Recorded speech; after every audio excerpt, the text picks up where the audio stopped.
Kemarin ada yang tanya dengan aku, Bang, apakah tahapan SKB penjaga tahanan dan CPNS lainnya itu tahapannya sama ataukah berbeda? Temukan jawabannya di video kali ini dan tonton videonya sampai selesai.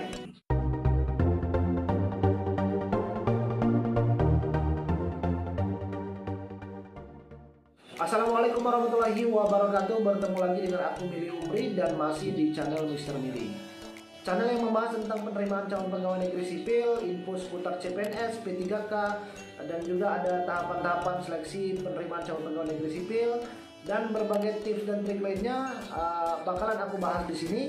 Tentunya channel ini bisa berguna atau bermanfaat buat kalian untuk kalian sebagai panduan dalam pelaksanaan ataupun dalam kalian mengikuti penerimaan calon pegawai negeri sipil.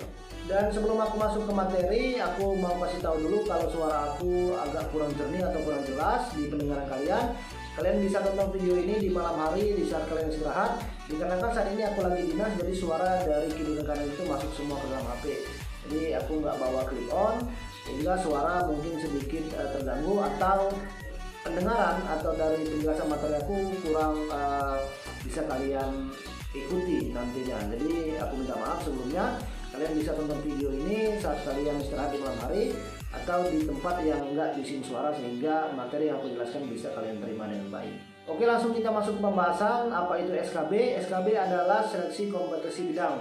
SKB ini merupakan tahapan ketiga dari rangkaian tahapan penerimaan calon pegawai negeri sipil. Yang pertama yaitu ada tahapan administrasi yang terdiri dari pendaftaran online, ada juga verifikasi berkas asli untuk beberapa formasi tertentu seperti penjaga tahanan. Dan kedua itu ada seleksi ataupun tahapan SKD-CAT atau seleksi kompetensi dasar menggunakan sistem komputer, dan kalian akan menjawab satu soal, sudah aku bahas di video kemarin. Dan hari ini yaitu kita akan masuk ke tahapan ketiga, yaitu tahapan SKB atau seleksi kompetensi bidang.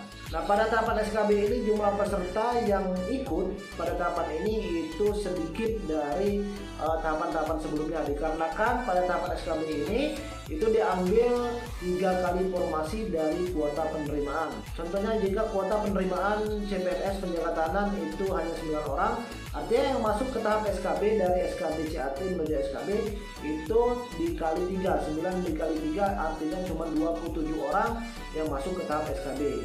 Jadi dikali 3 kali formasi dari kuota penerimaan. Jadi tes SKB ini merupakan tes yang sudah menjurusi ke bidang-bidang formasi yang kalian lamar atau formasi yang kalian ikuti saat penerimaan calon pegawai negeri sipil. Berbeda dengan tahapan SKD-CAT. Kalau SKD-CAT mau kalian mengikuti formasi apa saja, baik kesehatan, guru, ataupun kebidanan, atau penjaga tahanan, keimigrasian dan sebagainya, itu tahapan SKD-CAT semuanya sama, jadi umum. Artinya semua formasi CPNS untuk tahapan SKD atau seleksi kompetensi dasarnya itu menggunakan sistem komputer. Jadi semuanya sama seluruh Indonesia, tidak ada bedanya.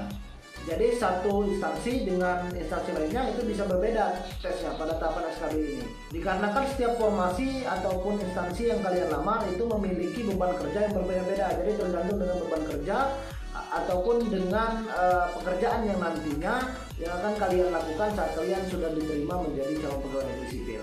Pada tahapan tes SKB ini ada beberapa macam atau model tes yang digunakan.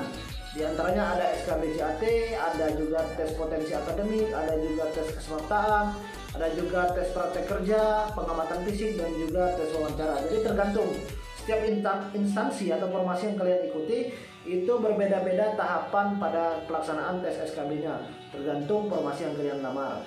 Dan tahapan ini juga pada tahapan SKB setiap instansi biasanya menggunakan 2 ataupun 3 tahapan tes yang bisa digunakan pada seleksi tahapan SKB ini.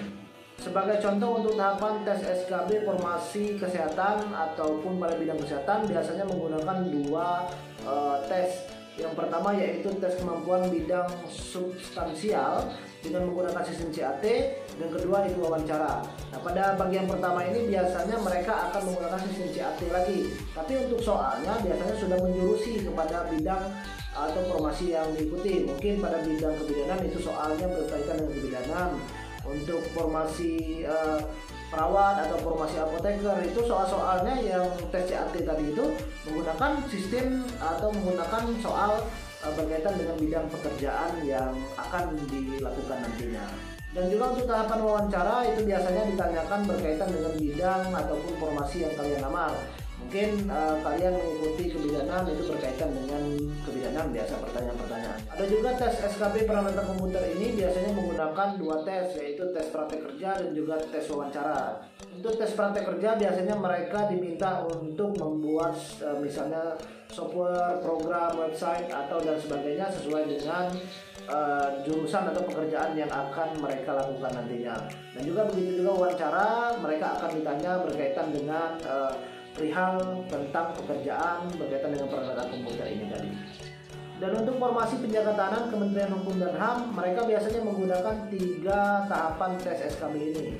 Yang pertama itu adalah tes kesemaptaan, selanjutnya ada tes penguatan fisik dan kesehatan, dan terakhir itu tes wawancara dan uji keterampilan. Mungkin next video bakalan aku buat untuk tahapan SKB apa saja berkaitan dengan kesemaptaan, pengamatan fisik, uji keterampilan, dan juga wawancara pastinya. Jadi kesimpulannya untuk tahapan tes SKB ini merupakan tahapan ketiga dari penerimaan calon pegawai negeri sipil. Yang pertama itu tahapan administrasi, selanjutnya tahapan SKB CAT, dan terakhir itu tahapan SKB. Pada tahapan SKB ini tesnya sudah menjurusi ke bidang formasi yang kalian lamar sesuai dengan instansi atau formasi yang kalian ikuti pada penerimaan calon pegawai negeri sipil. Jadi setiap instansi ataupun formasi itu tes SKB-nya berbeda-beda sesuai dengan beban kerja ataupun pekerjaan yang akan kalian lakukan atau kalian kerjakan pada saat kalian sudah diterima menjadi calon pegawai negeri sipil. Mungkin cukup sekian untuk materi SKB atau tahapan seleksi kompetensi bidang ini, dan aku harap kalian bisa mengikuti video-video aku lainnya ataupun video-video aku berikutnya agar kalian nantinya bisa lebih siap untuk mengikuti penerimaan calon pegawai negeri sipil, dan harapan aku kalian bisa lolos untuk menjadi abdi negara pada tahun 2021 ini ataupun tahun-tahun yang akan datang. Dan sekian dari aku, terima kasih. Wassalamualaikum warahmatullahi wabarakatuh.